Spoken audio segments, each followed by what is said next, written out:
morning, everyone. It's Sunday morning here. Cold as hell outside. I think we're expecting about 4 inches of snow, so lots of fun. Nice and warm here in the basement, cozy. And I wanted to do a video. I want to talk about two of my favorite bands. If I listed my top favorite bands right now, top five, both these bands would be in it. The list constantly changes depending on what you're into at the time, but it's pretty consistent with these two. Yes, and King Crimson. When I started to think about doing this video, it's amazing how many similarities there are between the two bands. Both formed in 1968. Both had their debut albums in 1969. Both have went through some pretty impactful lineup changes. Both took sabbaticals. Yes, from 1974 to 1977 between Relayer and Going for the One. King Crimson between 1974 and 1981, a 7-year sabbatical between Red and Discipline. So speaking of Going for the One and Discipline, they're the last albums I'm going to talk about in this video. I'm going to do kind of a Yes versus King Crimson album thing. Their first 8 albums. So the first Yes album versus the debut for Court, and then as they progress up to for Yes 1977, for King Crimson 1981. I guess that's about it. They're both, like I said, both amazing bands. I love all these albums, so it's not like one sucks and one's better. So let's start off with the first Yes album. This album is really good. Any album with Bill Bruford and Chris Squire and John Anderson is going to be good for sure. And but I think Yes was still trying to find their way, still trying to find their sound. And my favorite song on this album, and one of my favorite Yes songs, is a cover. It's the Beatles' Every Little Thing. I just love the way they do that song. It's just amazing. Unfortunately, this album goes up against this album, which is one of my top 5 albums of all time. Plus, which cover is better? Come on. This is just dynamic. This cover is amazing. I love it. I wish I could paint a mural on my wall with this on it. That'd be really strange. Anyway, I love this album. Epitaph is one of my favorite songs of all time. The strong opener of 21st Century Schizoid Man, which is just mind-blowing, and finishing off with In the Court of the Crimson King. I mean, just an incredible album. Every note on this album I love. This is one of my favorite debut albums of all time by any band, and this wins. So King Crimson is up 1-0 as we speak. The second album from Yes, released in 1970, Time and a Word, versus the second album from Crimson, released in 1970, In Search of the Poseidon. I'm looking at the back of it here. Let's get the front going. So this album, similar in sound to the first album, similar feel, not as strong musically, I don't think. Greg Lake had left the band prior to this album being recorded, but was convinced to come back and sing a couple of the tracks on the album, so that helped. It's a really good album. I love it. Cat Food's on this album, which is a really crazy song, and one they started doing live in their concerts in the last few years. What else is on here that's very cool? Of course, Peace. The beginning is beautiful. Yeah, it's a really good album. The last song's kind of bit stretched out and weird, but other than that, it's pretty good. Time and a Word is a pretty solid album, I think. I love the title song, Time and a Word, probably my favorite song on the album, and Astral Traveler. It's a pretty good album. I'm actually going to give this a nod over Poseidon. So it's tied 1-1 here, folks. It's close. great bands. Both these bands are amazing. The third album, we've got King Crimson's Lizard versus the Yes album. I love this album. This is my second favorite Yes album. There's not a bad song on this album. It's amazing. It's got Star Trek Trooper and Yours Is No Disgrace, Adventure, and Perpetual Change. Fantastic record. Lizard. Great album. Not as strong. I'm trying to think of any like standout tracks on this album. The album's pretty solid all the way through. I think Circus, the opening track, probably is the defining moment on the record for me. Both, like I said, both really strong records, but I think there's not many albums that are going to beat the Yes album for me. It's fantastic. I love it. So the Yes album wins. I would say Yes is leading the pack. What now? 3-1? Woo. Okay. 1971 saw the release of Fragile. In 1971 saw the release of King Crimson of Islands. This is a lovely cover, for one thing, and my second favorite Crimson album. I love this. This is a really melodic, beautiful album. The song Islands is absolutely gorgeous. When I purchased a celebration package to go visit the world of King Crimson prior to the start of a concert in 2019, where we got to listen to David Singleton, their manager, talk, and one of the band members came out. In this instance, it was Jacko Jaksic, the singer and second guitarist, and I asked Jacko what his favorite song was to sing for Crimson, and Jacko said Islands.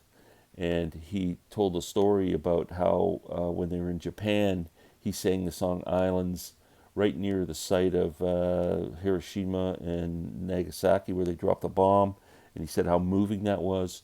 And later in the night, when he sang Islands, I was watching him, and you could see the emotion in him when he was singing the song. It's a beautiful song, and I love this album. So Fragile, good record. I mean, it's got two classic Yes songs on it, Roundabout and Long Distance Runaround.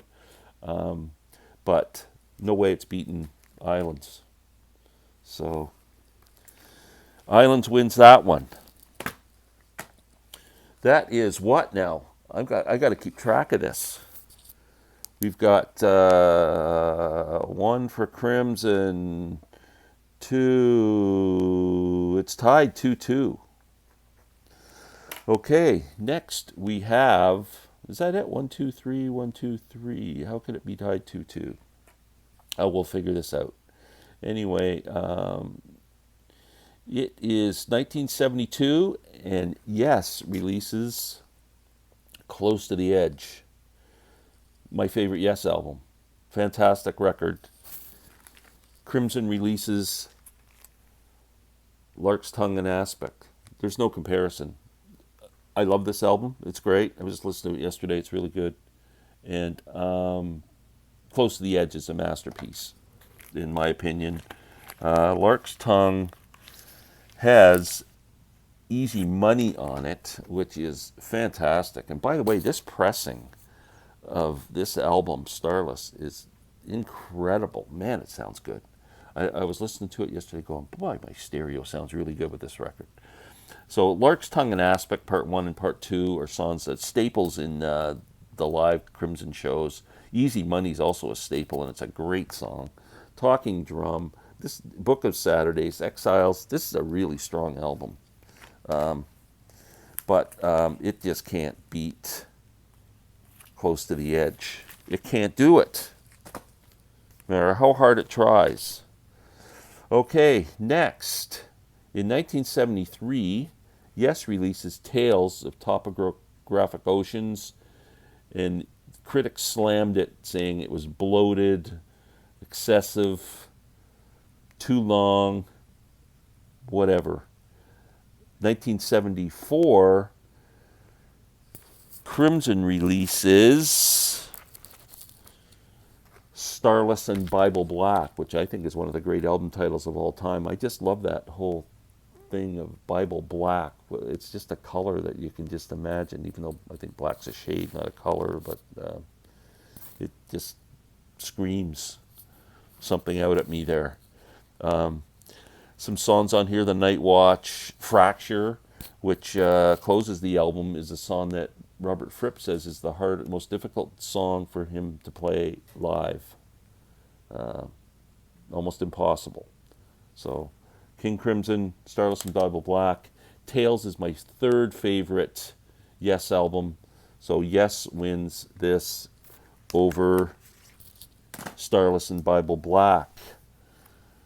So we got 1, 2, and we got 1, 2, 3, 4. It's 4-2 right now for Yes. Next, 1974, Relayer.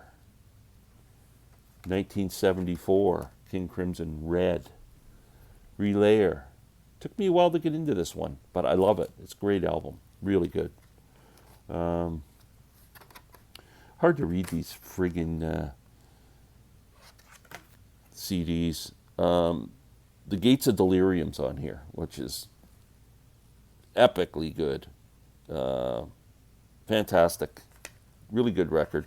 Like I said, it took me a while to get into this one, but I really like it.